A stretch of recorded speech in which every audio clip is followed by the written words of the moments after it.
Hare Krishna, Hare Krishna, Krishna Krishna, Ram Ram, Ram Ram, Hare Hare Krishna, Krishna Krishna, Ram Ram, Ram Hare. Ram Ram, Ram Hare Hare.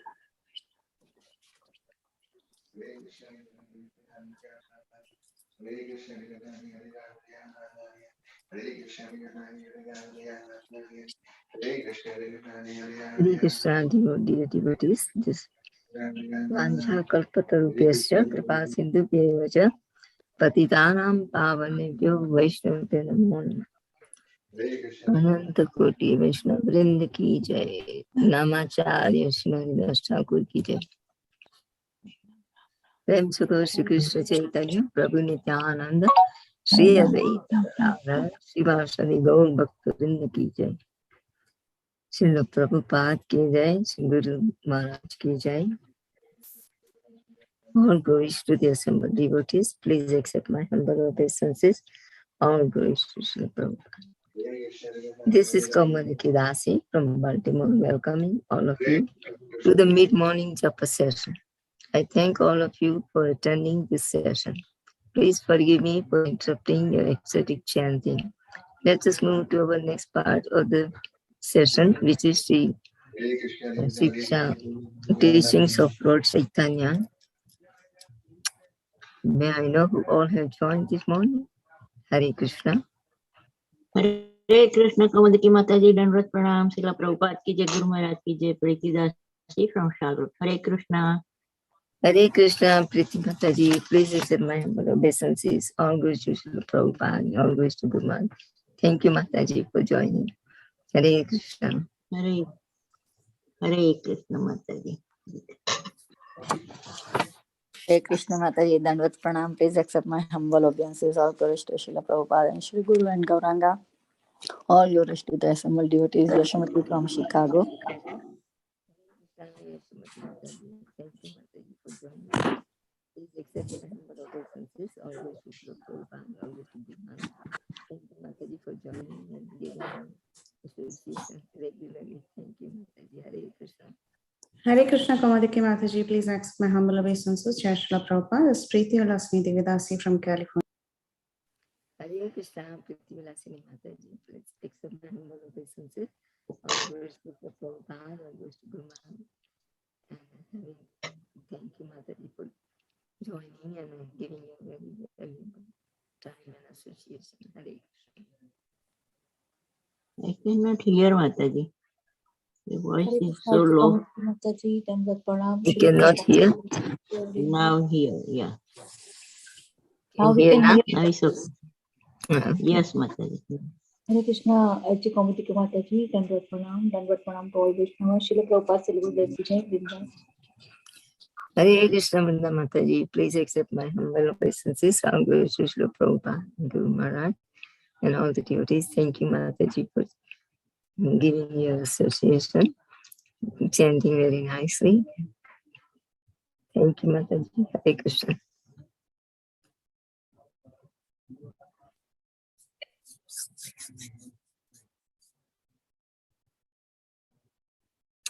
Is there anyone else who would like to introduce themselves?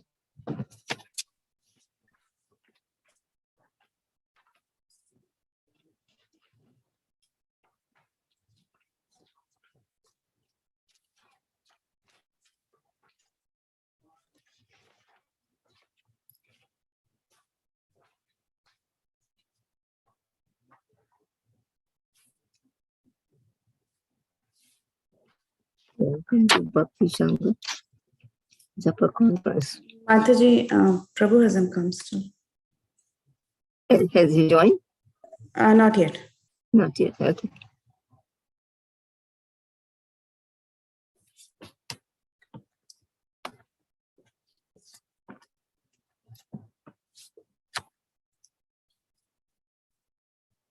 Hare Krishna Mataji, Dandavat Pranam, all glories to Srila Prabhupada and Guru Maharaj. This is Vinita Gandharvika Devidasi from Texas. Hare Krishna.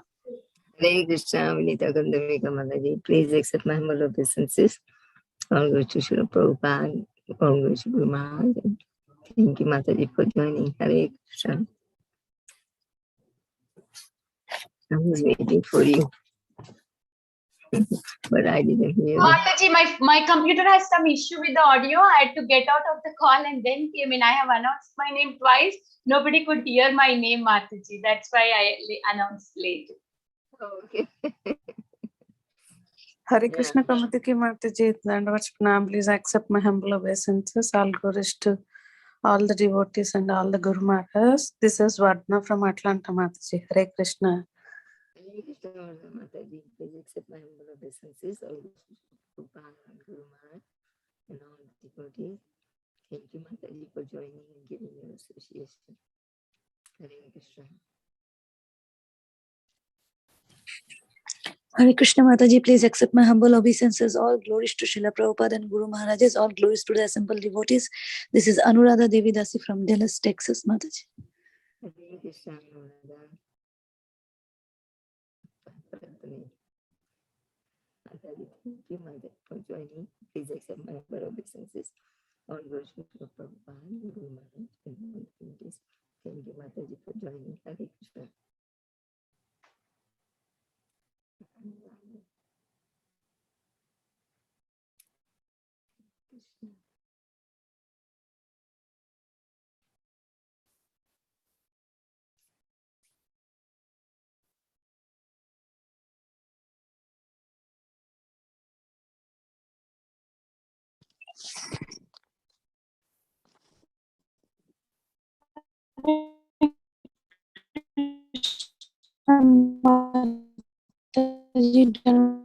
Pranam to you and all the assembled devotees. Guru Maharaj ki jai.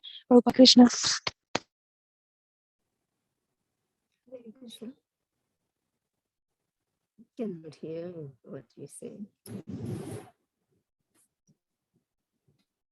Welcome, Mataji. Thank you for joining. Please accept my humble obeisances. All glories to Srila Prabhupada and glories to Guru Maharaj. Thank you, Mataji, for joining. Hare Krishna.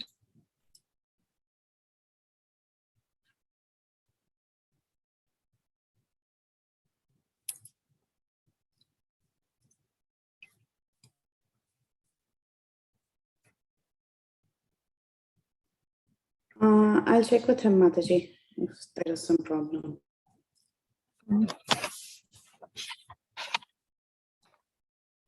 Prabhuji has joined, not yet.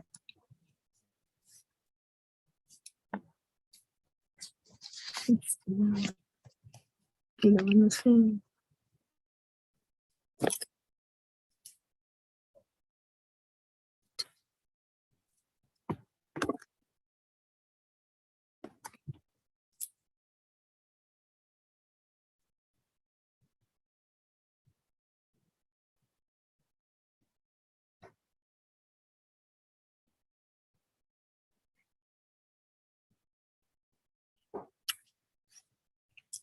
Krishna, Krishna, Krishna, Krishna, Hare Hare, Rama Hare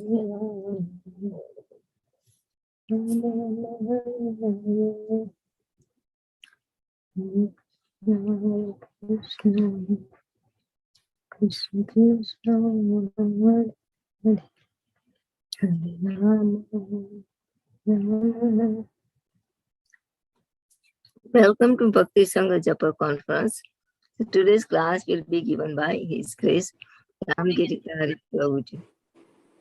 Welcome to Bhakti Sangha Japa Conference. So today's class will be given by His Grace Ramgiridhari Prabhu on the topic of teachings of Lord Caitanya.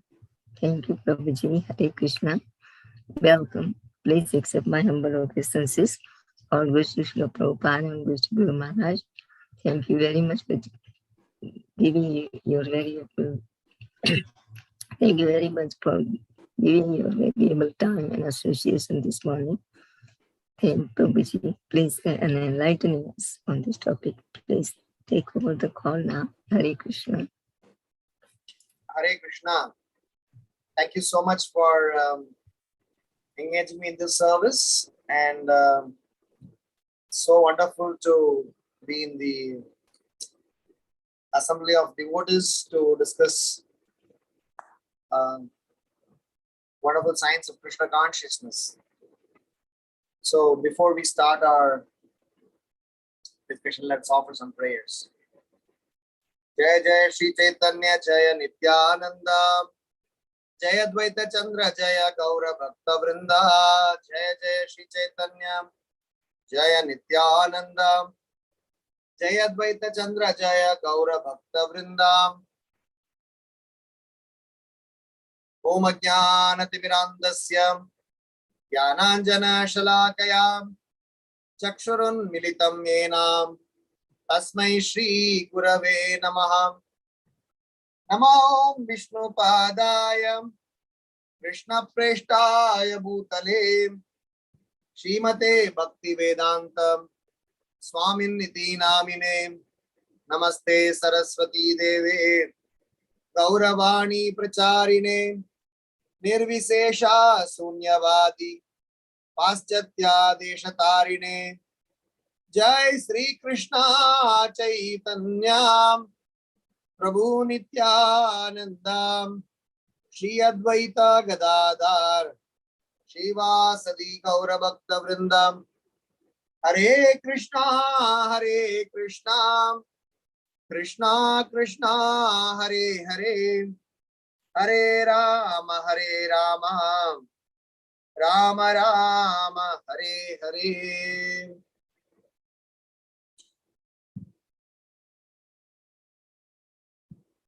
There is a very nice song by Vasudeva Ghosh.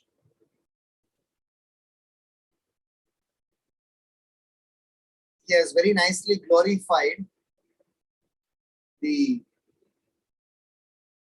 glorious appearance of Caitanya Mahaprabhu.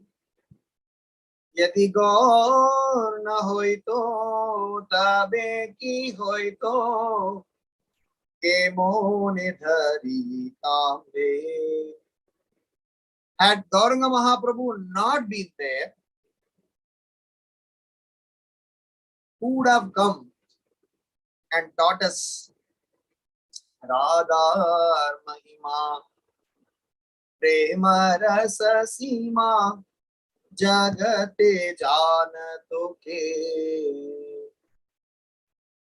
Who would have taught us the love of Radha and Krishna? So this Chaitanya Mahaprabhu, who is Sri Krishna Chaitanya Radha Krishna Nahe Anya, is now explaining to Sanatana Goswami the deeper science of Krishna consciousness. It is amazing that when Krishna himself is teaching about the process of loving him, Krishna himself is teaching about the stages through which one has to go through. Krishna himself is teaching what is the destination and how great that is. Unfortunately, many men in this Kali Yuga does not recognize, understand Sri Chaitanya Mahaprabhu as Krishna himself. Thanks to Srila Prabhupada, without whose mercy some of us, or at least me for sure, would have also been in the same line of philosophy that Chaitanya is a great saint. In India, everybody accepts Chaitanya, but they don't consider him as Krishna himself. For those of us who are blessed in the Gaudiya Vaishnava process, we only know, at least theoretically, that Chaitanya Mahaprabhu is Krishna himself. So it is now Krishna is teaching about the devotional service in attachment. Chapter 13 of Teachings of Lord Chaitanya.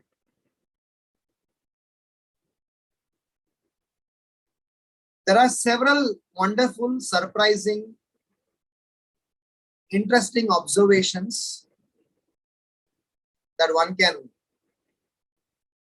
note when they very deeply analyze the way Caitanya Mahaprabhu is explaining to Sanatana Goswami. I will list few of them. As usual, we will churn this section of teachings of Lord Chaitanya through some sets of reflections. So maybe the first reflection is about the most interesting observations or the points to note. Whilst Krishna consciousness or the highest form of Krishna consciousness does not have any rules, any regulations, it is simply imbued with love and only love and sentiments. But beginning of Krishna consciousness is only rules and regulations.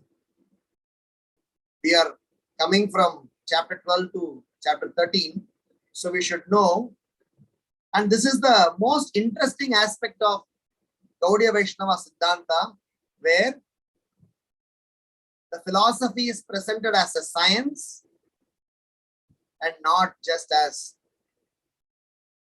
some sentiment. So, in the list of things that are interesting to note, very interesting. Number one is the culmination is only love and deeper sentiment and nothing to do with rules and regulations. But the beginning is what you all would have discussed in chapter 12 is about rules and regulations. And number two is about in the progressive stage, even at the time of developing devotional service in attachment, Sri Chaitanya Mahaprabhu is very careful in explaining not to misunderstand our amateurish sentiment vis-a-vis our matured sentiment.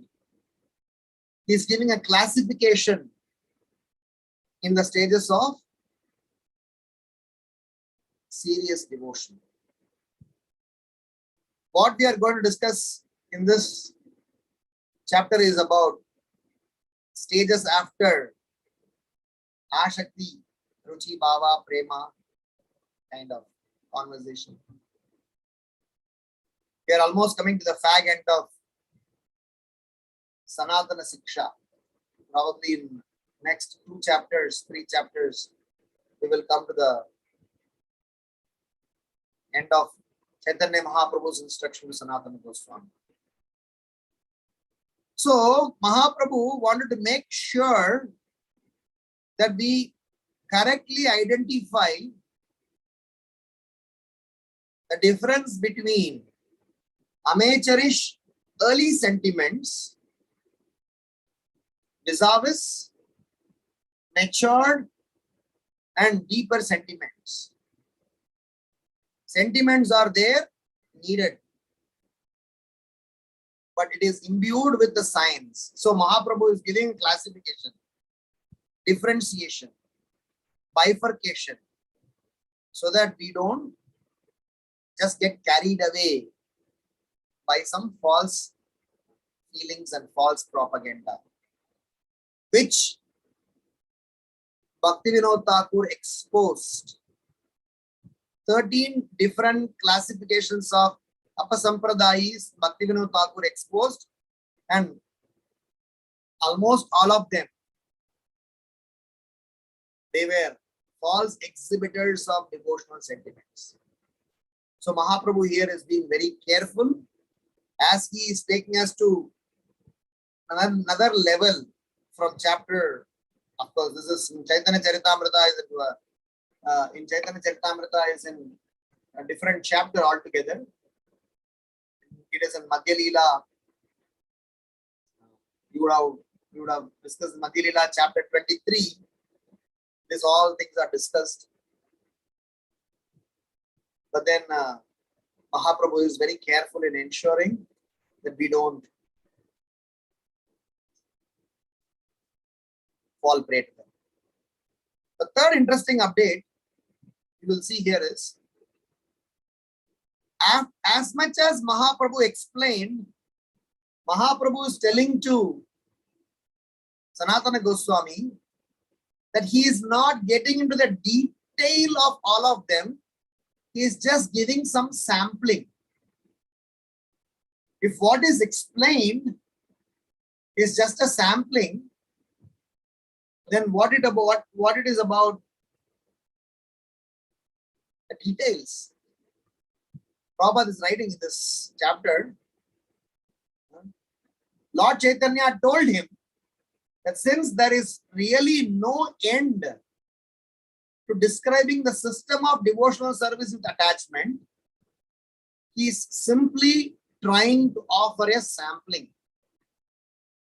Typically, whoever works in statistics, or whoever is an engineer, or whatever that is, sampling means only one, like a little sample of a whole lot, a little pinch, a little quantity. All these wonderful descriptions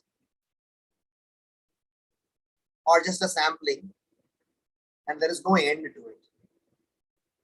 So which means he is leaving us to develop our loving devotion in such a manner there is no boundary. And fourth, he is going to explain later that he is asking Sanatana Goswami to compile a detailed literature wherein whatever he has imparted has to be elaborated. Which means this loving devotional service has got potential to get scaled up, potential to grow proportionate to the sincerity the sadhaka beholds. And Mahaprabhu is entrusting Sanatana Goswami with such a responsibility, knowing absolutely sure that he is qualified enough to expand this. Which means bhakti is not in the hands of the Lord, bhakti is in the hands of a Bhagavata. Because the Lord is in the hand of a Bhagavata. So the Lord is handing over bhakti to a Bhagavata and saying, my dear friend, this is actually, you are the owner because you own me.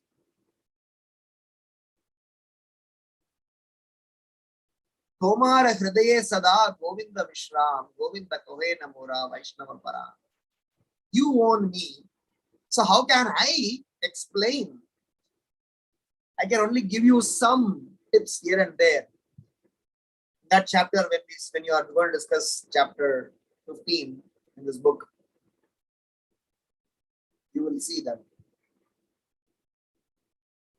Where Sanatana Goswami is pleading to Chaitanya Mahaprabhu, my dear sir, please forgive me. What you are entrusting upon me, I cannot do it. And he's putting himself in a very low shoes. He's saying that how fallen I am. I am the person who had compromised my janam, my birth, to making money position, knowledge. So how can I execute this? But how can I deny your order?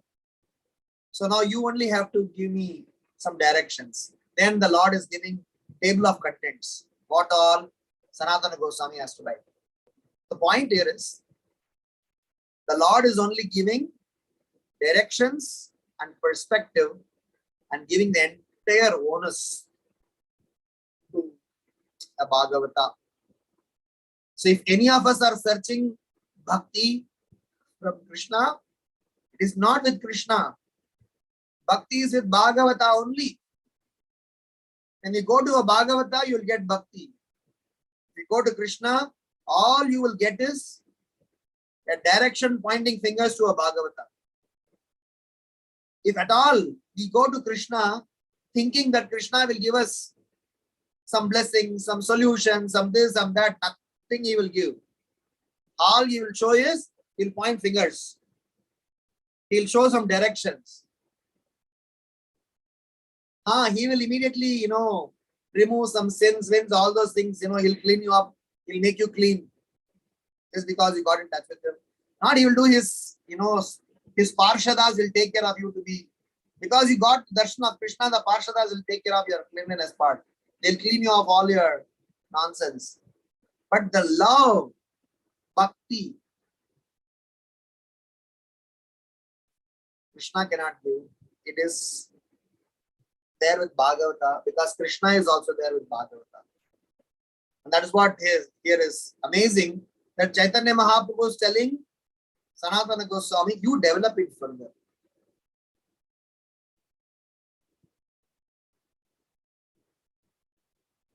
And the last interesting aspect as a part of the first reflection is, if you see the different stages of faith, starting from Shraddha to Prema, I was analyzing this morning, whilst the Sanskrit words sound very intriguing, Shraddha, Sadhu Sangha, Bhajana Kriya, Anartha and everything, but if you read the English version of it, Srila Prabhupada is giving what Rupa Goswami had given in Bhakti Rasamrita Sindhu. Srila Prabhupada is giving what Caitanya Mahaprabhu has spoken. Srila Prabhupada is giving the same references from 3-4 places. You will see refinement. Love, or the traces of devotion, began, or the devotional seed got sown much earlier, but as the stages, as we are progressing through the stages, there are several refinements that are happening. We are going through several stages of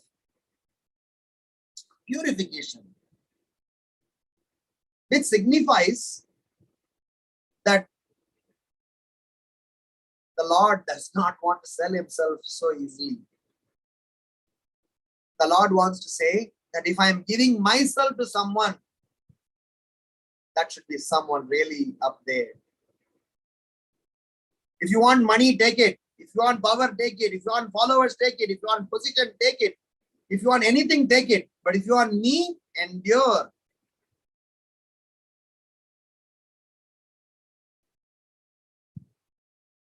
Somebody wants money, what? They don't even need to go to Krishna. In the sense that Krishna, for that, Lakshmi Sahasra Sata Samprama Sevyamano. People think that Krishna is after our money. There's a funny ideologies in Indian families. Please don't keep Parthasarathi Krishna's picture in your house. There'll be fight in your house. Don't keep Krishna with a flute. He will blow away. He'll blow away all the wealth in your house. Stupid people. If Krishna has to blow away, Krishna can blow away anything anyhow. So Krishna is saying very clear message.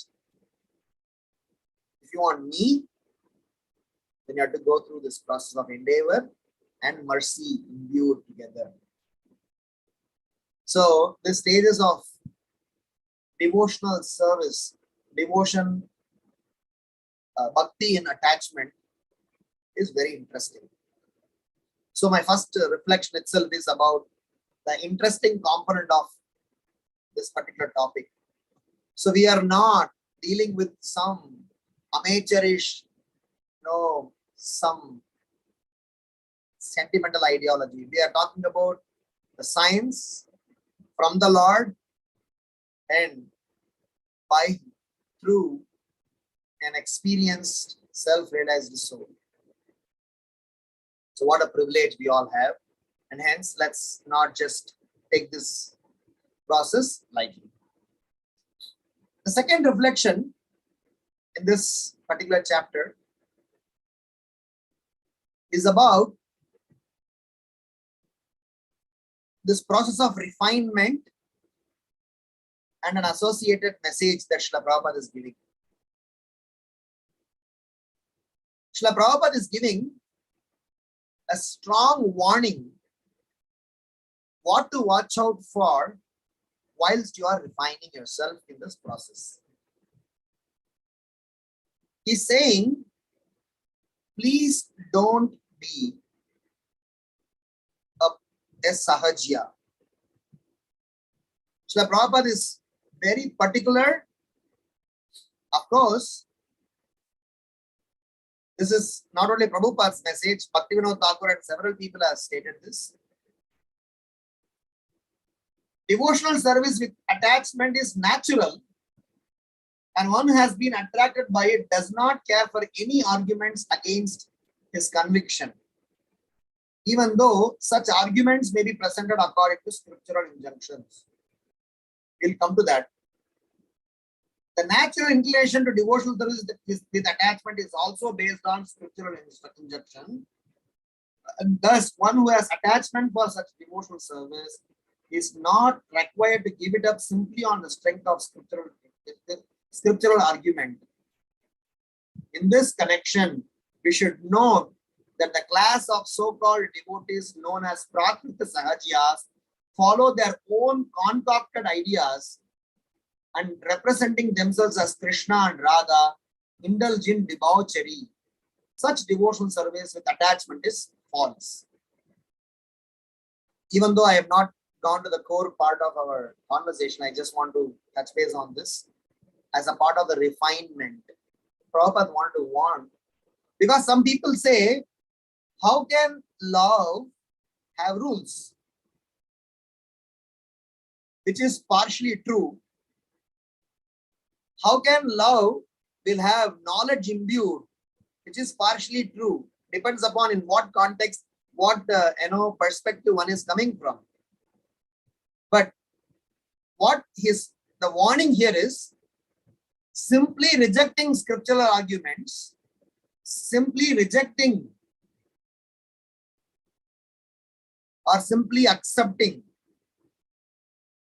some half-cooked ideologies without adopting a very procedural and guided approach.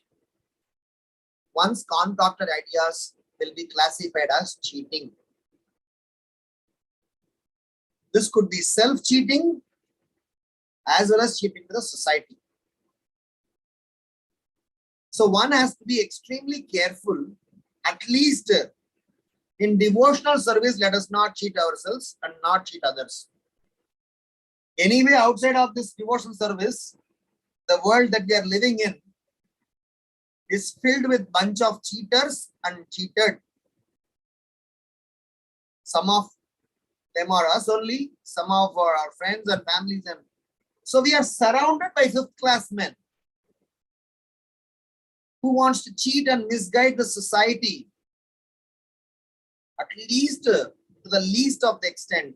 We should make sure that we should not fall prey to such cheaters in Krishna consciousness in the name of devotion. Unfortunately, when we get cheated, our entire devotional journey gets severely delayed. We have seen that in our friends, in our own lives. When we are installing our trust and faith and surrender to a person, And when we get to realize that we have been cheated, whilst the mistake should be upon ourselves first, before the other person who cheated upon us, we naturally want to blame someone else. So we blame the process, we blame the person, and eventually we condemn. All the fall downs in Krishna consciousness, we blame somebody else and seldom blame us. So I want to highlight this point, saying that in our journey to Krishna consciousness, we can be slow, but we have to be firm. In our journey to Krishna consciousness, we can have tottering, little wobbly journey, but not a backward reverse journey. We can have some stagnancy, but we should not be cheated.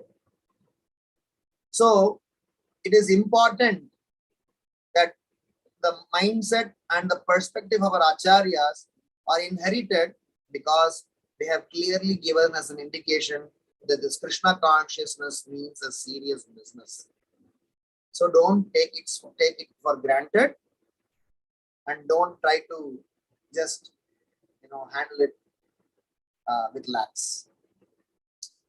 Third reflection is about the purification process by itself. Many a times I have wondered, I'm not sure if you all have, I've always thought, why so many stages of refinement? It's loving Krishna, right? It's loving Krishna, just love Krishna. But then, when I have gone through few experiences, I realized that there is so much detail between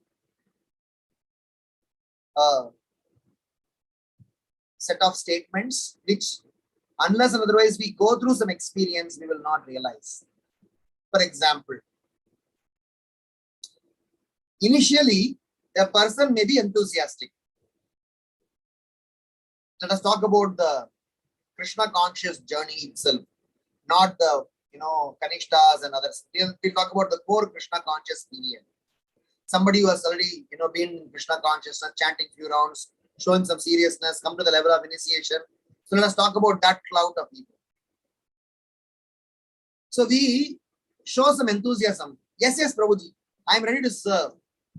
I am ready to host. I am ready to do this. They are very enthusiastic. Suppose, for example, your enthusiasm is facilitated. Yes, Prabhuji, please take care of this devotee, for some time. Please give him prasadam. What is the next immediate question we'll ask? For how many days, Prabhuji? Initially, we said we are happy, excited, consider this as our greatest fortune to serve a Vaishnava. If it is the greatest fortune, should we ever want it to be stopped? Technically, no. Theoretically, no. But consciously, yes. Because they are still self-obsessed people. We want everything to be done for us, for our pleasure, and nobody should come in the territory of my enjoyment and excitement. The stages of refinement that Srila Prabhupada is talking about,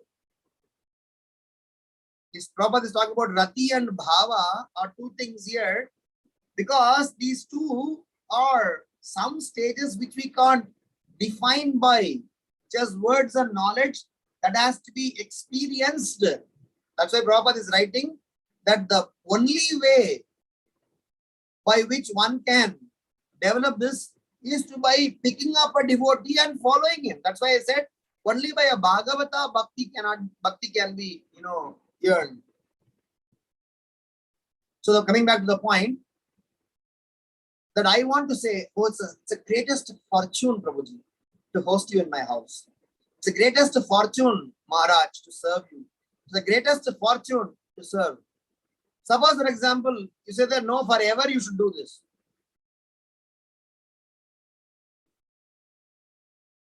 Suppose there is no timeline attached.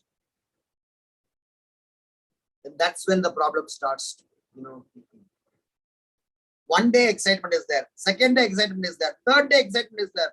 Fourth day, they are starting to feel like a burden.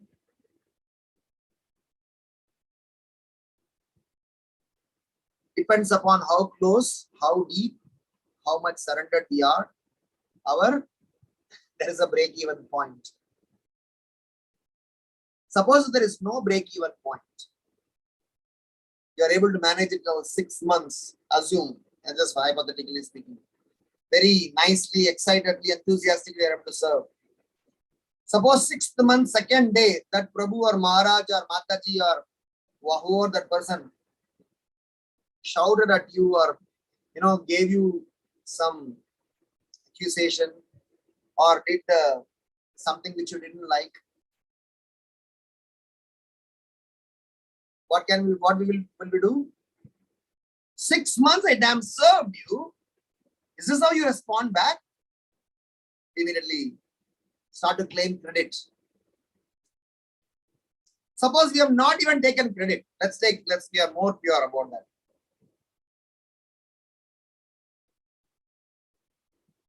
Suppose that person or Maharaj or whoever that is going to give some gifts, but did not give that gift to you. Our heart feels longing. I did so much. Do I not deserve a gift? So like that, we can go on and on and on and on and on and go over several stages of analyzing. And when you analyze, at least 10 different vices will come out in this experience. That is why refinement is required. And the interesting part of that is, those vices need to be identified, removed, root cause analysis to be done, and no more that vice to be come in, such a protection needs to be put in, and next stage is to be gone in. That is how devotional service needs to be developed. I can list few vices. Madhurya Kadamani is listing several. Madhurya Kadamani is listing 6 of them. We have spoken about it several times, but there are a few more.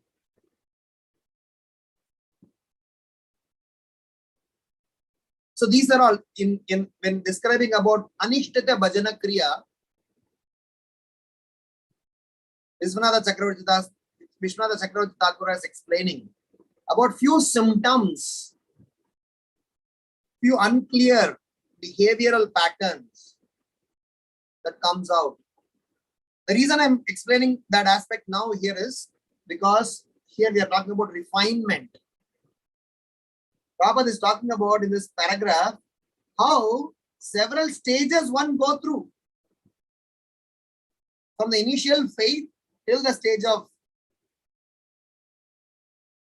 love,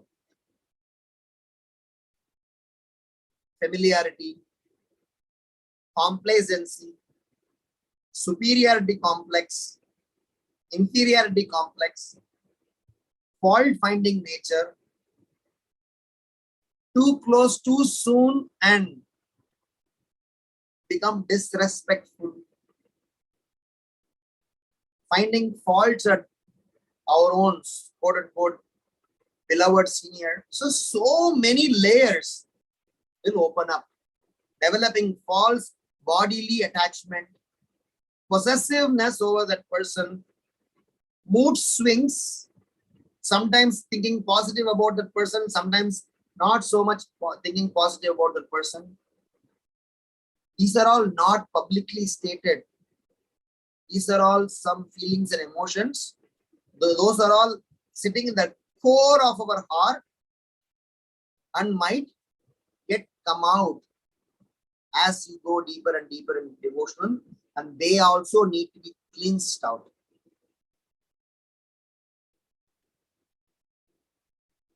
Otherwise, it might not help us to develop pure devotional service. It will be always with adulteration. So when Caitanya Mahaprabhu is explaining, as you progress, that is why they say, the more you associate with devotees, what symptoms one needs to keep checking, how much I am able to enjoy, how much I am able to recognize the feelings of happiness vis-a-vis the frustration. That will tell you, are we in the right track or not. The more and more I hear about same Krishna Katha, the more and more I hear the, same philosophy, the more and more I'm associating with the same context, same service, same person, same position, same service, everything. Your excitement, ecstasy, enthusiasm increases. You're feeling bored, familiarity, complacency decreases. Then we are on the absolute right track. If the experience is otherwise, and there is something to still work on. It's okay, we are on the track, but we need to still, work on. I think I mentioned this before. Ramgiridhari Prabhu, he met one politician in UK. So the politician, Ramgiridhari Prabhu was introduced as Srila Prabhupada's direct disciple.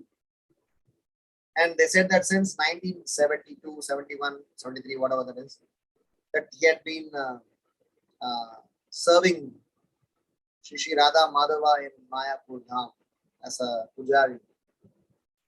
So the politician asked, this was in 1989 or 1995, whatever that is. So what are you now, sir? So Ramgiridhari Prabhu said, I'm still a pujari. Said since 1971 till now, almost 40 years, you're still a pujari? Don't you grow up in the ladder in the organization? Don't you grow up in the organization? Ramgiridhari Prabhu gave a wonderful response. Who said I have not grown? In the materialistic context, growth is from the perspective of power and position. But in Krishna consciousness context, growth is in the perspective of consciousness and attitude. To an extent, your consciousness grows to such an extent, you have an attitude of love for Krishna, but in action you default. I repeat that statement. We have a highest attitude of loving Krishna, but in action, we are not in the perfect. Like Sanatana Goswami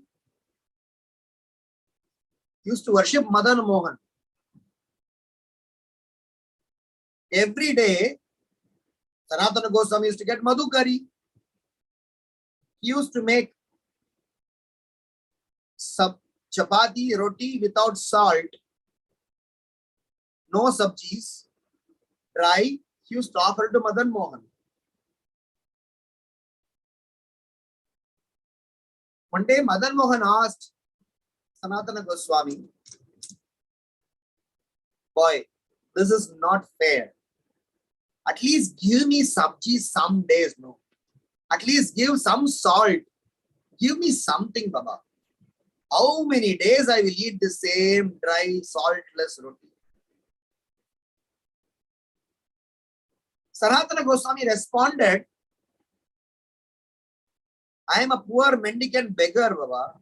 You may be Braja Raj, Braja Nidhi. You may be Dwarakadish, or you may be Madan Mohan. You may be a king.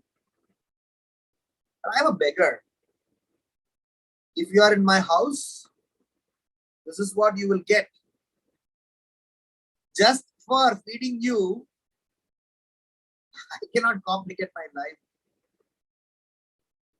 I have another choice. Probably I can, make some arrangement and get you wonderful prasadam. Please can proceed. I will continue with my bhajana. Mother Mohan said, no, I want to be with you. Okay, I'm okay with no saltless chapatis. Highest level of love. Highest level of love.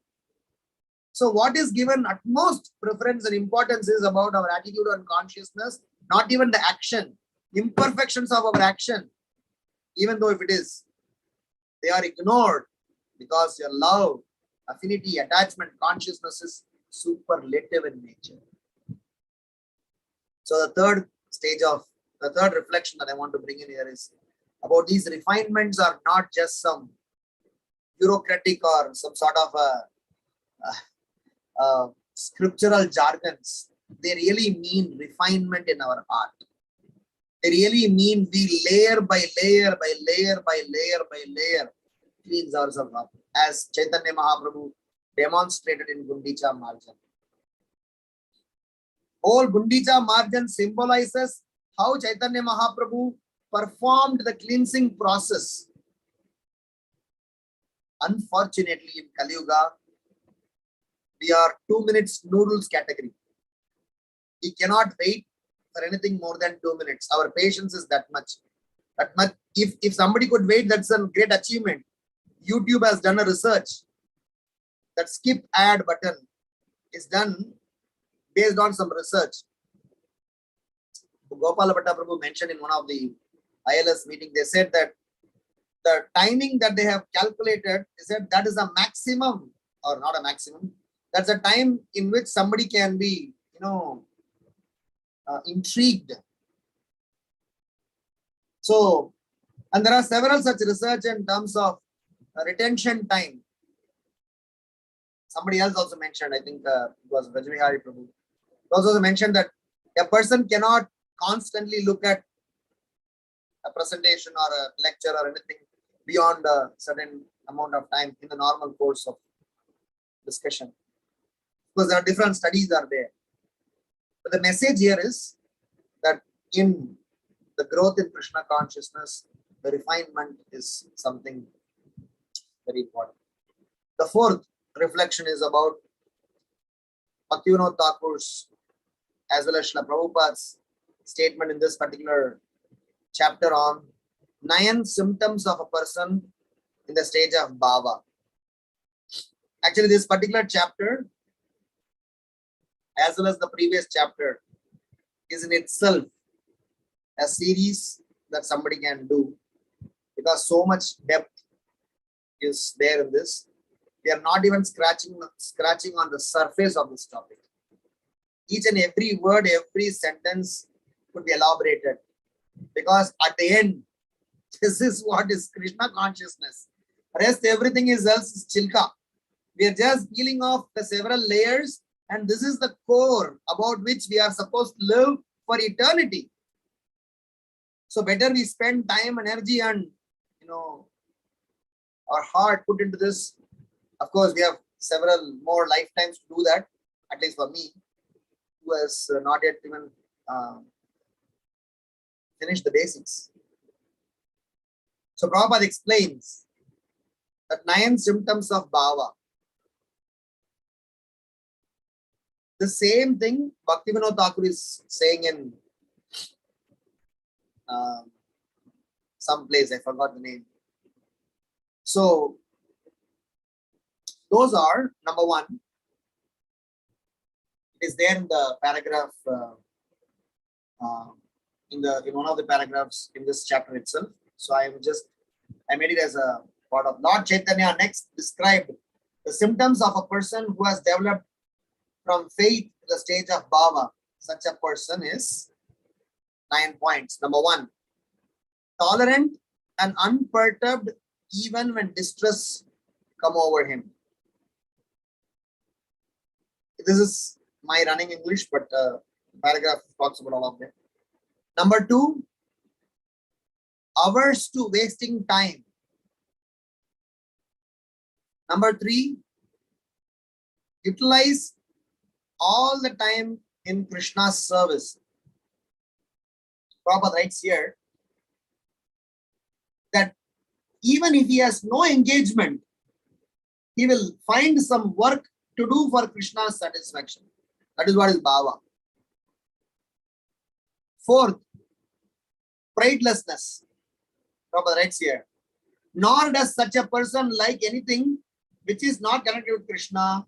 Although he is situated in the best position, he does not hanker after prize.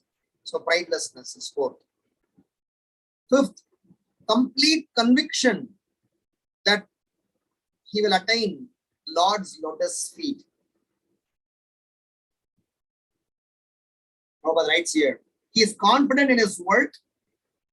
He is never under the impression that he is not making progress towards the supreme goal of life. So he is not worried. Sometimes we may be doubtful.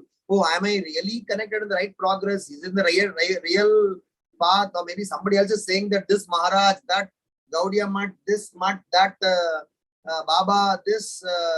So many confusions we may get because of certain challenges you would have faced in your own congregation. Maybe some devotee would have scolded you, or you may be mistreated, or you may have not been given prasadam in the first batch, or you may have whatever, some experiences. We will start to get so many doubts. Oh, am I in the right path? We'll go on Google. Maybe is there any other, anyone else have got similar experience? Should we go and explore other groups? No. Aslishyava padaratam pinashtumam adarshanath marmahatam karotuvam yata tatava vidata tulappato matprananathasthu sayeva napra. Whether you come in front of me, does not come, break my heart, you are my worshipable Lord. I have no other, solace, no other go. Prahlad Maharaj is telling Narsingdev, don't allure me with your, gifts. I don't need your gifts. Or, not that I don't need your gifts.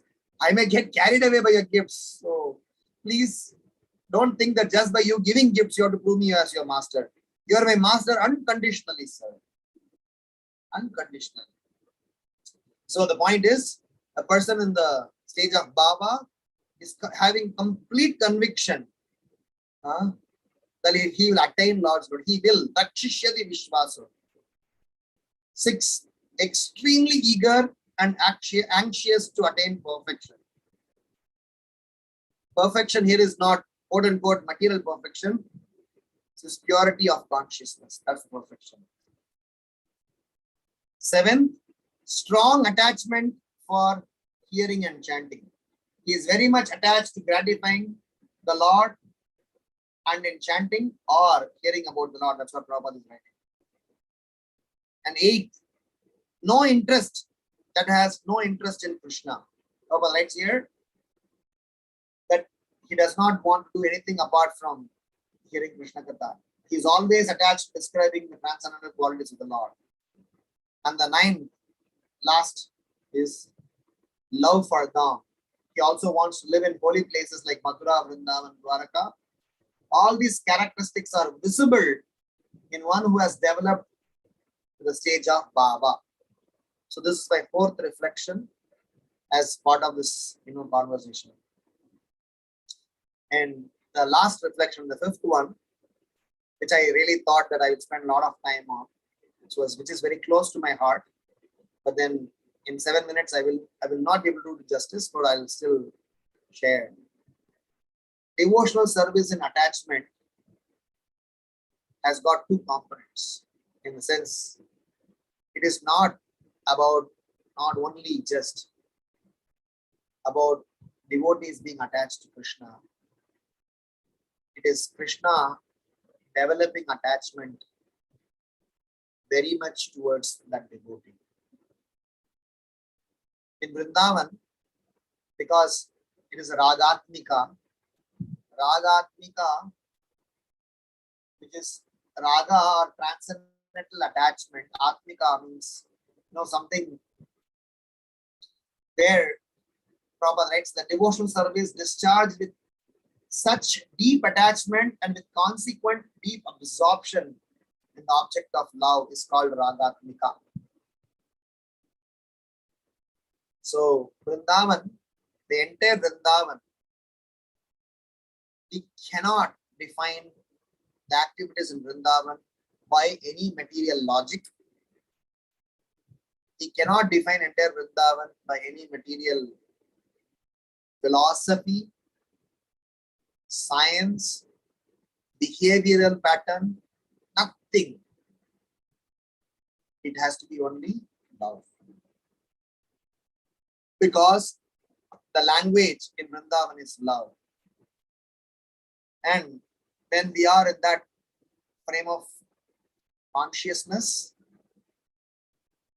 the price is love, the transaction is love, and everything is love.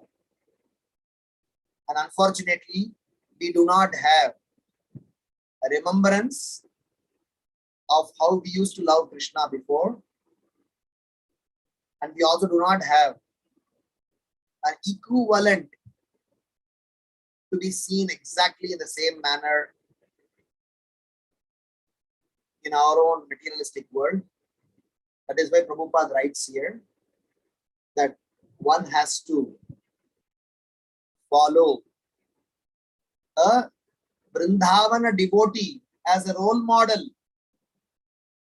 and try to develop this attachment towards, develop this stage of bhava. I'll just read that portion. Devotional service with attachment can be executed in two ways, externally and internally. Externally, the devotee strictly follows the regulative principles beginning with chanting and hearing, while internally he thinks of the attachment which attracts him to serve the Supreme Lord. Indeed, he always thinks of his special devotional service and attachment. Such a real devotee's attachment does not violate the regulative principles of devotional service, and he adheres to them strictly, yet within his mind, he always thinks of his particular attachment. This is unique to Gaudiya Vaishnavas. This may not necessarily be the case in, the general description, because it is not vividly seen there. I'm not saying the devotees in Vrindavan never followed rules and regulations. But here, Gaudiya Vaishnavas, especially Goswamis, they have ensured, demonstrated that they have been following strict sadhana, their regime, and carried Vrindavan consciousness. Because it is important for Srila Prabhupada and Caitanya Mahaprabhu to define in this manner, otherwise unscrupulous men can take it for granted and try to kill the rules and regulations which is governing from all the nonsenses. But technically speaking, in pure love, there are rules and regulations, but it's not in the form of rules and regulations, but they all have become natural, routine, natural personality. It is like Krishna consciousness never then become a part of somebody's life. Krishna consciousness becomes the way of life. And Krishna consciousness is the life. So that way, rules and regulations are blended into that person's lifestyle. Prabhupada further writes, all the inhabitants of Brajabhumi are very dear to Krishna. A devotee selects one of them and follows in his footsteps in order to be successful in his own devotional service. This only statement justifies why we are supposed to follow the footsteps of His Divine Grace, A.C. Bhaktivedanta Swami Srila Prabhupada. Just by following Srila Prabhupada, we will eventually get what is bhava. We will eventually get to know, experience, get situated in the stage of prema. Because we have not even touched, I have not even touched the surface of what is bhava and prema. But since we are talking about that subject, it is important that pure devotee discharge. A pure devotee discharging devotional service with attachment always follows in the footsteps of a personality of Vrajabhumi. It is advised in Bhakti Rasamrita Sindhu that such a pure devotee should always remember the activities of a particular inhabitant of Vraja, even though he is not able to live in Vraja. In this way, he can always think of Vraja. This is the secret to develop our Vrindavana consciousness, yearning for Vrindavana, desiring for Vrindavana, longing for Vrindavana, as Krishna is longing for you and me to come back to him. On this day on the recent Gopashtami, we discussed elaborately about the pastime underlying Gopashtami. We had been to Yatra, Pandharpur Yatra. So we went to a Goshala and did some puja. We did 3 days Gopashtami. Of course, 3 days Yatra, but incidentally, all the 3 days we had to, we discussed about Krishna's Vrindavana pastime, especially underpinning Gopashtami Lila. So we could discuss about how in Vrindavan, each and every inhabitant of Vrindavan had a unique relationship with Krishna, bond with Krishna, care for Krishna, love for Krishna, and how Krishna also had all of them. So this devotional service in attachment is just simply not some sort of a materialistic sentiment. So the reason I'm insisting this point, and sorry that we didn't have time, otherwise I want to share a few pastimes to make this technical class to some sort of a enjoyable one also. Sometimes technical discussions are a little heavy, but then it's okay. You all are very self-realized, so you'll be able to forgive me for that. The point is that in all these stories and all this philosophical discussion, the core message is that love for Krishna, love by Krishna. That's what Prabhupada says. The success of Krishna consciousness is such that the spiritual master turns toward the disciple and Krishna gives a smile. So if we somehow are able to achieve that at some stage in our life, so we should consider our mission success and just keep following in that path, and a day will come where we will be given entrance into the eternal abode of Goloka Vrindavan Dham, where we can happily, eternally serve Shri Radha Shyam Sundar. So thanks to Sri Caitanya Mahaprabhu, who has enlightened this science. Thanks to Srila Prabhupada, without whom we would have not even known who Caitanya Mahaprabhu is. Thanks to all my seniors and all of you, without whose help and blessings I would have not been able to, not even touch the surface of this topic. And last but not least, I humbly submit myself to the lotus feet of all the Vaishnavas to please bestow their blessings, so that at some day in my life, I'll be able to develop this consciousness of devotional service in attachment. Jai Shri Prabhupada, Ananta Koti Vaishnava Vrinda Ki Jai. Any questions or comments? I'll be happy to respond. Hare Krishna. Hare Krishna, Prabhu. Thank you so much. Such a beautiful class. I loved all the points that you mentioned and the way you analyzed it. Especially one thing about Krishna. What he does is he just shows a Mahabhagavat to us, and because he resides in the heart of such a great Bhagavata, so that is his only main reciprocation with us. He always points out to a Bhagavata. That is so beautiful, and that is so true, Prabhu. Thank you so much. Such beautiful lessons for today. Hare Krishna. Hare Krishna. Thank you. Any other questions, comments, reflections? Hare Krishna, Prabhu, please accept my humble obeisances, Prabhu. Very, very, thought-provoking class, and so many points when you were saying that new bhaktas and they are very enthusiastic about serving, but if as soon as the service is given, they'll ask for how long. And I was just putting myself there. I feel the same way. I may project so much of bhakti, but when the real service comes, first thing, like, how long do I need to do it? So it is like, I have read this quote that spirituality is about unmasking yourself.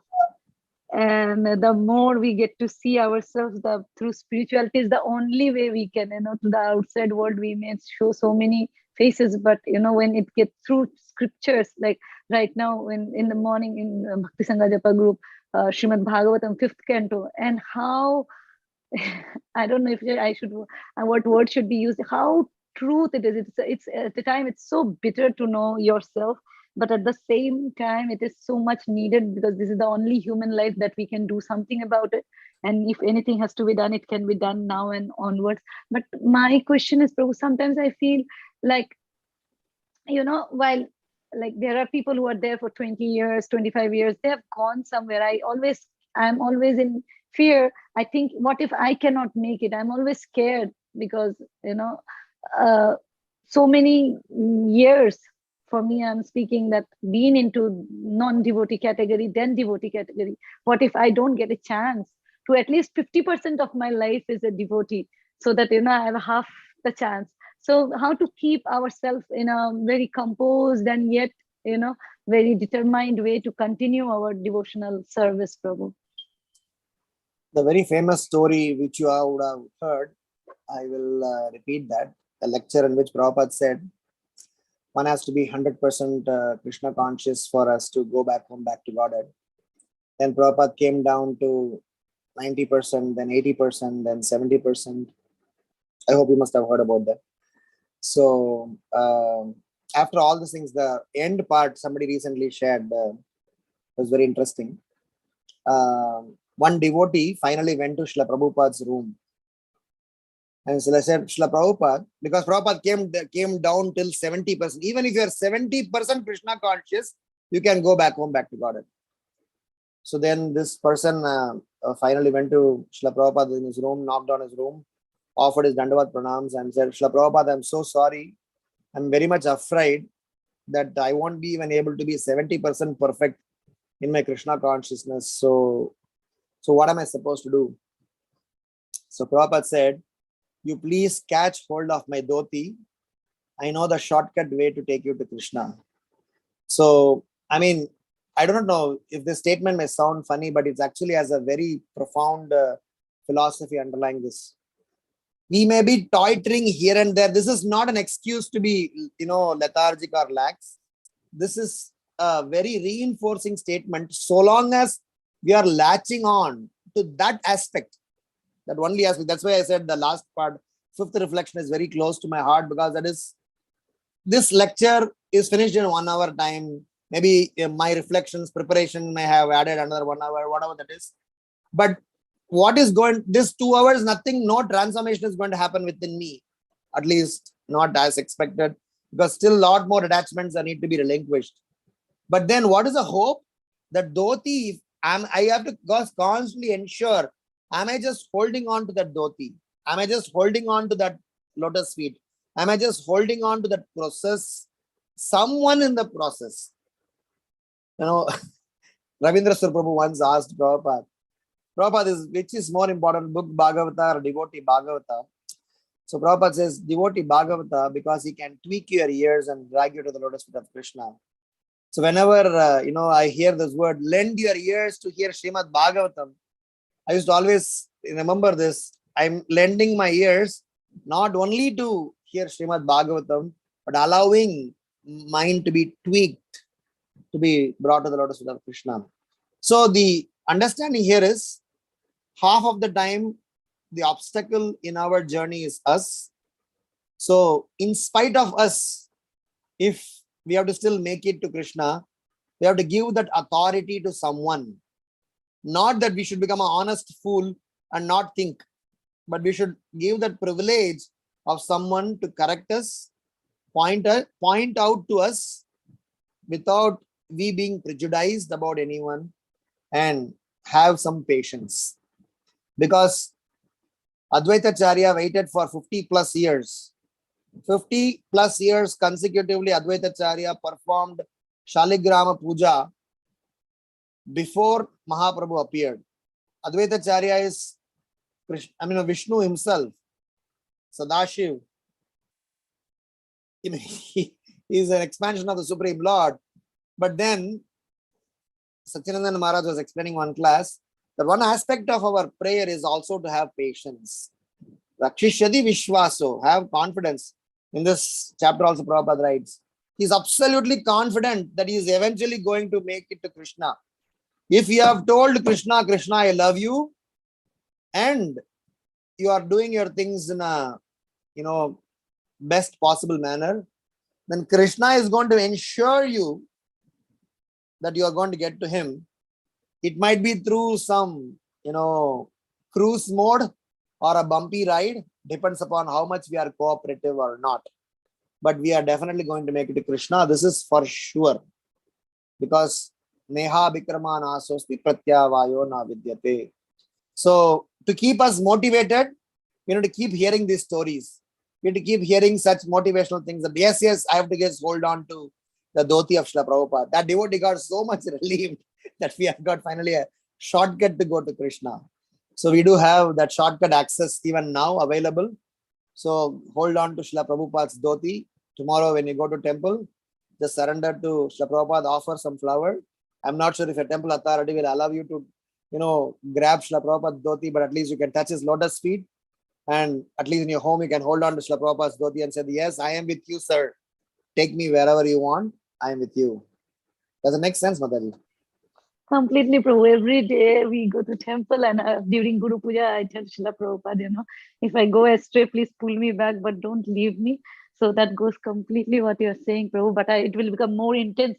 So if you bless me, Prabhu, thank you so much. The one small addition is that, instead of Prabhupada asking Prabhupada to hold on to you, you tell Prabhupada, allow me to hold on to your dhoti. So, okay. Surely, so Prabhu. Thank you. Hare Krishna. Thank you so much. Please bless me, Prabhu. Hare Krishna. Any other thoughts, comments, reflections? Hare Krishna, Prabhu, Dandavat Pranam. Hare Krishna. Thank you, Prabhu. Thank you. Prabhu, thank you for your realizations. I had one question on a point where we were saying that it is something or someone that we look to blame, whereas it is something faulty in our own consciousness that is ingrained, but we don't identify that. So I would like to understand this in a way that I don't tell myself that, hey, I'm looking for somebody or something to latch onto or blame. The context is very important because in general, we are self-obsessed people. In general, we love us. And we either think that what I'm doing is correct to my circumstances, to my situation, to my whatever, surroundings. So I am correct. Rest everyone else is somebody, they need to understand me. That's how in general we think.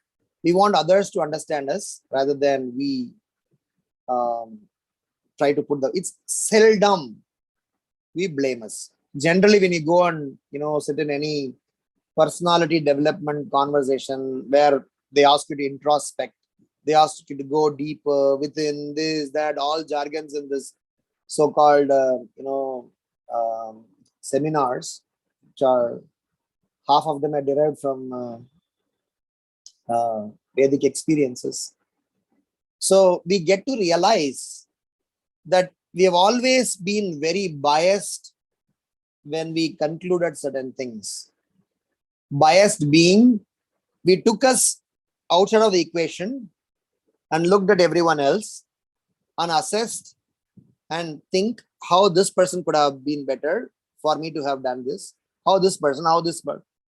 But if we are slightly more honest to ourselves, then probably we will also count, had I behaved, had I responded, had I conducted myself in a particular manner, probably the net result could have been different. If you think somebody misbehaved with you, I'm, with all due respects, I'm not discounting some willful cheaters, defaulters, bad people. Sometimes we become victim of for whatever unfortunate reasons. But all I'm saying is, because this types of topic that we are discussing are more self-introspective, because we have to go deeper within, because devotion is about us and our activities, our consciousness, our attitude. I used to always say devotion is you, Guru, Krishna, and the spiritual world that you are aiming to go. So in this rest, everybody else is just a passerby. Permanent players are you, Guru, Krishna, Bhagavad Dham. So you have to only count on this 4. Rest, everybody is just a passerby.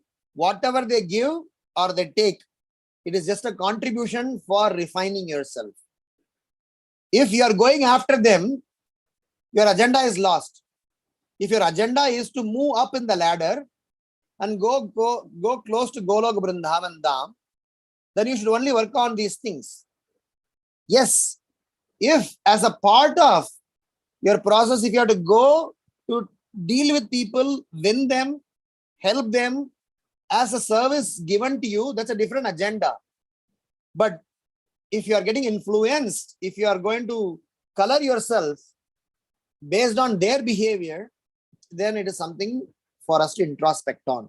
So what I was trying to say is, in the layer of purification that Srila Prabhupada is talking about, it is extremely important. We layerly, also these layers is going to expose several hidden vices, which may not look like a vice, but it may look like a good quality, but it's actually become a vice at some point in time.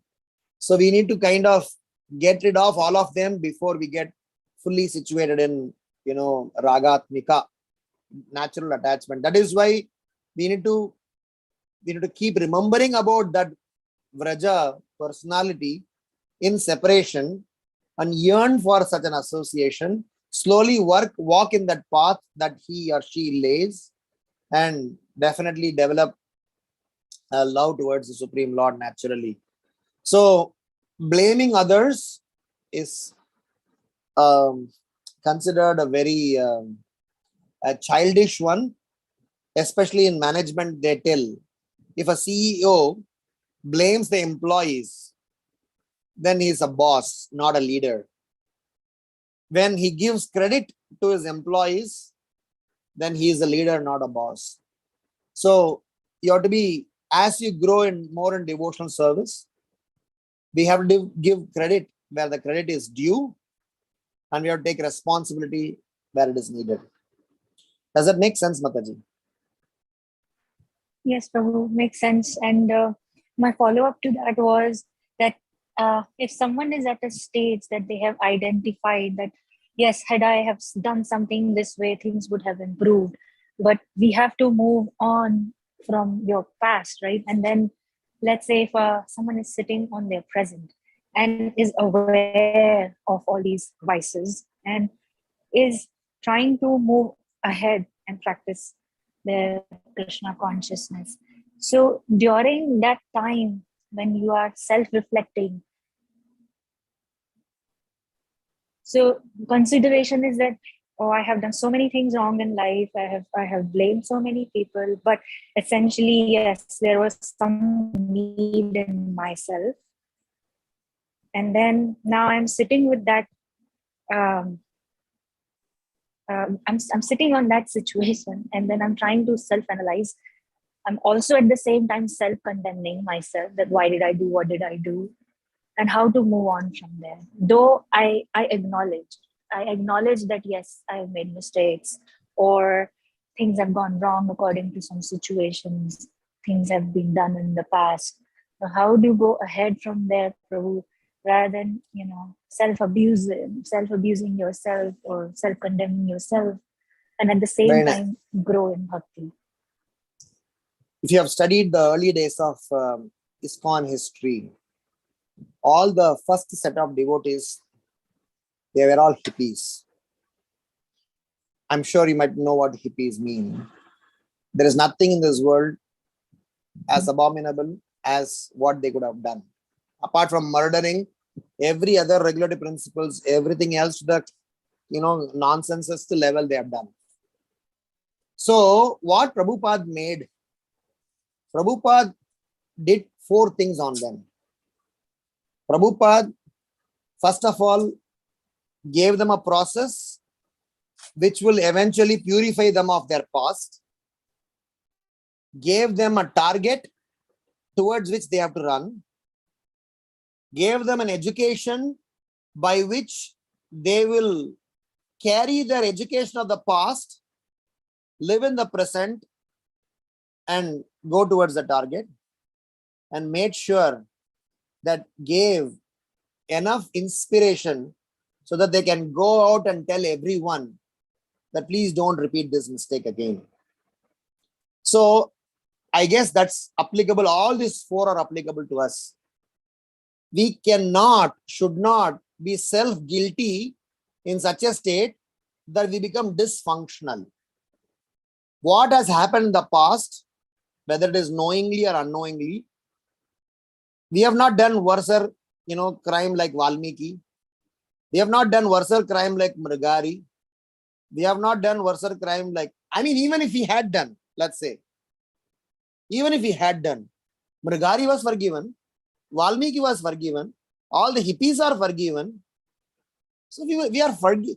Krishna is ready with forgiveness. He is with open arms. All he is asking you is, please don't take undue advantage of my forgiving nature. In the sense, say less sorry, more thank you. Rather than more sorry, less thank you. We know by saying sorry, Krishna will forgive. He will forgive. If he says second time, he will forgive. Third time, he will forgive. But if you do 300,000 times sorry, but never once you behave in a manner to say thank you to the Lord, that's not fair. And I'm sure from the sense, from the direction where you're coming from, so that understanding, we are not voluntarily going to do that. But so making, self-guilt or putting ourselves into a guilt zone is not what is required. Once you are surrendered, once you have accepted this process, the past is completely cleansed. Jagai and Madai's mistakes of rooms and rooms and rooms and files of, their mistakes are all wiped out just by, one mercy of Nityananda Prabhu. So that is all done. So we are clean. So those 4 things you remember. Number 1, the process cleans the past. Number 2, for sure, the target is to be remembered. Number 3, Prabhupada ensured that we have to have enough education to remember the past, not to repeat, so no more of sorries and more of thank yous, so that we can walk in that path progressively, not, oppositely. And last but not least, we take along few, otherwise they will also go in the manner that we had been. So ensure that take along few with your experience and share the words of wisdom and experience to them, so that there is a meaning of your existence, as well as this is a very good redemption for whatever nonsense we would have done. At least we are helping 50 souls. As they say that for one sin, you do, few dhana, few charity to compensate that. Just in case of arithmetic calculation, if you think you have hurt 10 people, you preach and win and save and serve 100 people, at least as a solace, as a, compensation. It is not such gross, comparison, but at least it is to help you understand where I'm coming from. Does it make sense? Yes, Prabhu. So we are trying to say while we are at this stage, we have to go about these 4 things rather than sitting in the same loop and repeating, but have a progressive target. Absolutely. There is no point in staying in the past. That is not even part of our philosophy. Mm-hmm. Our past is cleansed in 2 seconds. Hurry. If you say the word hurry, your past is cleansed. All the past sinful activities are cleansed. Hari means one who cleanses the heart. And the explanation is given to the amount of sinful reactions that you could not even imagine. That much cleansing you will do. So I'm sure, I'm sure we have a highly hopeful life ahead. Having said that, let's not take it lethargically. That's my third point. That's why I add this. The third point of this, the four-pointed approach is we need to constantly remember the lessons from the past, not the episodes of the past. Episodes are useless. This body is gone, the episode is gone. But the karma is going to carry with us now. So that's why we should make sure that the lessons are not missed. Okay? Yes, Prabhu. Yes. Okay. Yes, Prabhu. And one more question, Prabhu, before we sign Sure. out. Sure, So I'm while- available. Yeah, thank you so much.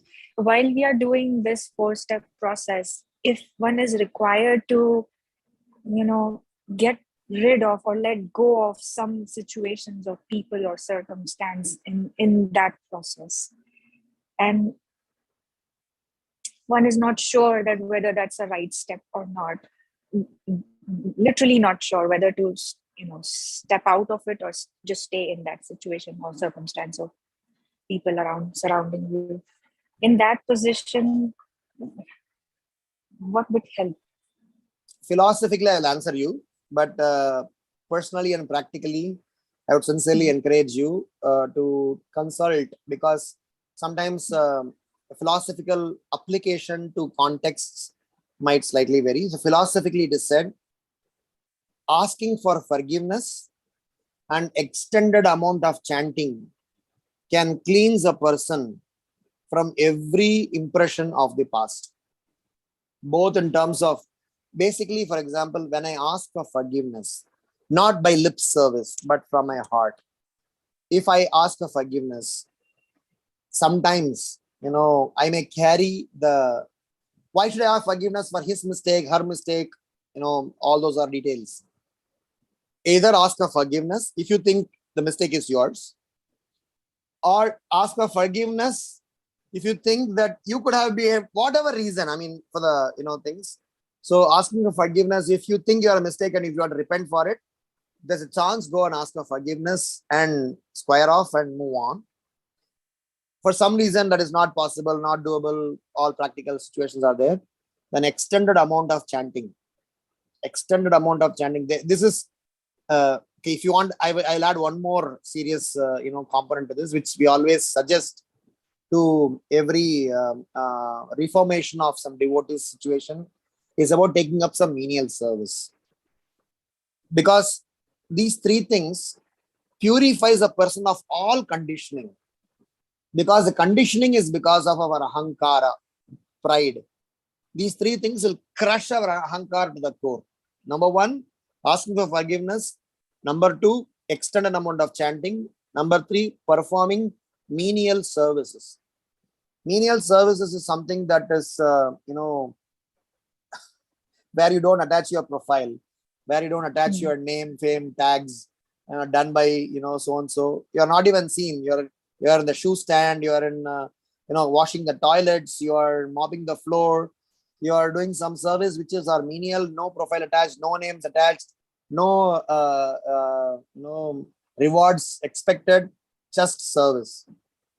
Make sense? Yes, Prabhu. Yes. All the best. Thank you. Thank you. Thank you, Prabhu. Thank you. Thank you. Advance. Yes, Mataji. There was one question. There's a hands raised up. Hare Krishna Prabhu. Yes. Hare Krishna. I'm just going back to, where Srila Prabhupada said 90, 80, 70%. So I'm just wondering if that really means, that you just try your best from wherever you are, and, Yes, genuinely. Not just that, aim for only 70%. Try your best with your best of your ability. And the number of percentage is about yeyatam mam prapadyante tam tadaiva bhajamyaham. Krishna will reciprocate back. Our endeavor is something we give our best shot. And that's when the devotee went to Prabhupada saying that I don't think by the definition of the Shastras I will reach even 70%. That's when Prabhupada says, just follow me. You'll reach there. Actually speaking, we don't get qualification, we are given qualification. Seva adhikara diye. Adhikara means entitlement is given to us by our authorities. We think, because in the materialistic context, we always think that we gain them by my qualification. But here in Krishna consciousness, it acts other way around. It is, we are bestowed with some benediction. We are bestowed by our higher ups. So if at all you have to see Krishna, be with Krishna, it has to be enabled by somebody above us. So from that perspective, we can only try, and rest somebody else have to only be qualified. Prabhupada writes in Nectar of Instruction, 2nd chapter, if I'm right, that just because you did 16 rounds, got up for Mangalarati, and did all your wonderful, morning programs, does not give you an entitlement pure devotional service. It is prerogative of Krishna. If he only wants to give you, he will give you. And he will give you when you are recommended. And you are recommended only when you follow someone. And if you follow someone, you are all good. Make sense?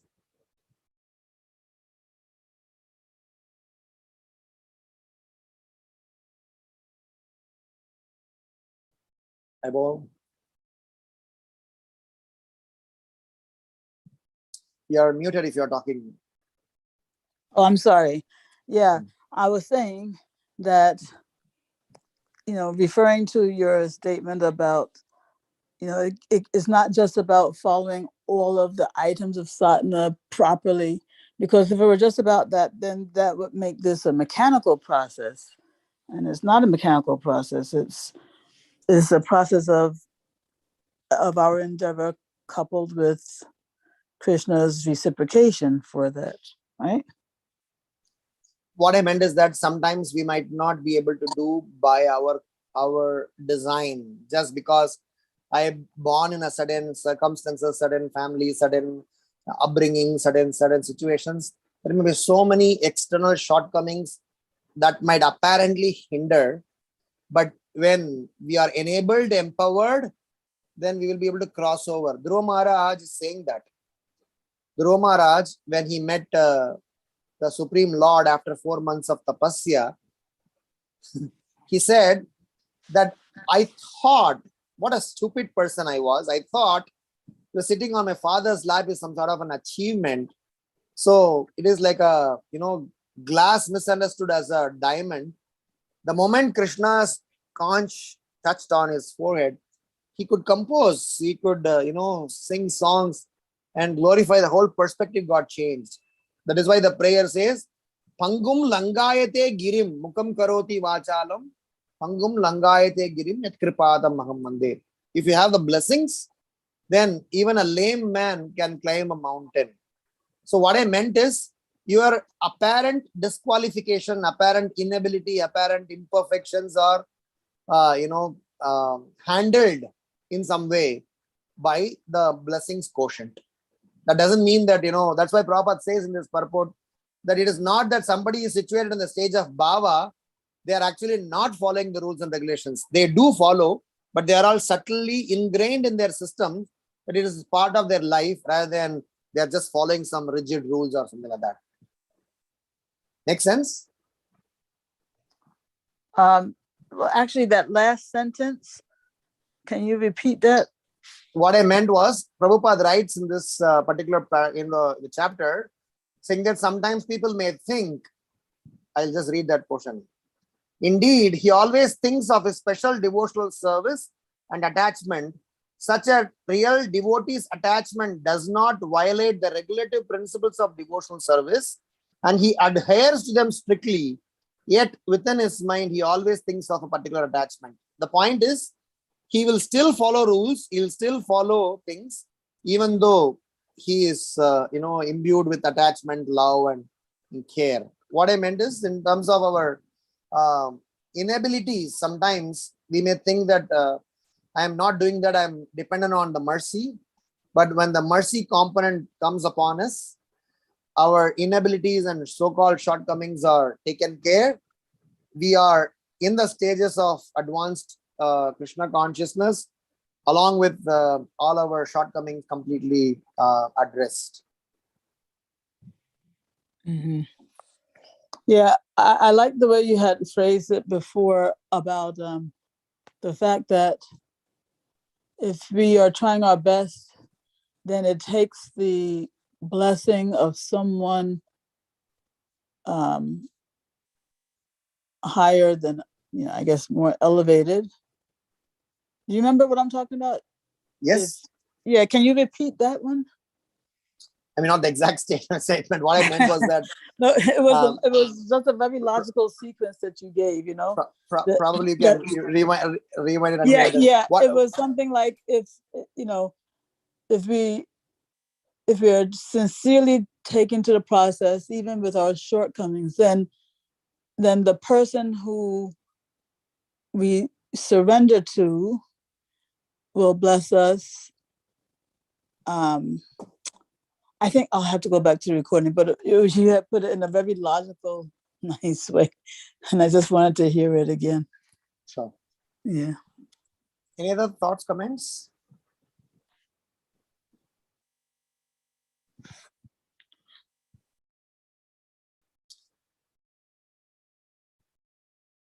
Okay.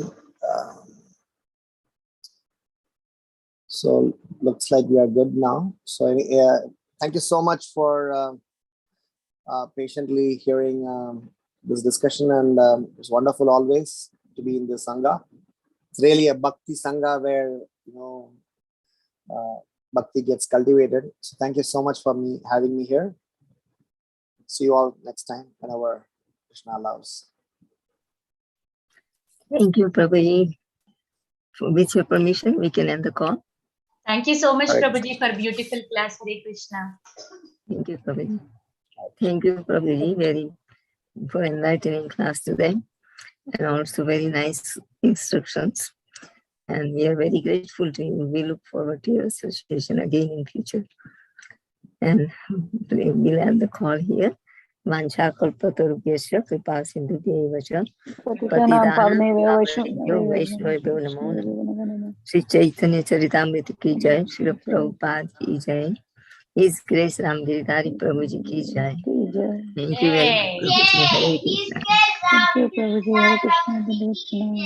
Thank you, Prabhuji. Thank you so much, Prabhuji. Hare Krishna. Thank you, Prabhuji. Beautiful Hare class. Krishna. Thank you all dear devotees for joining today's class.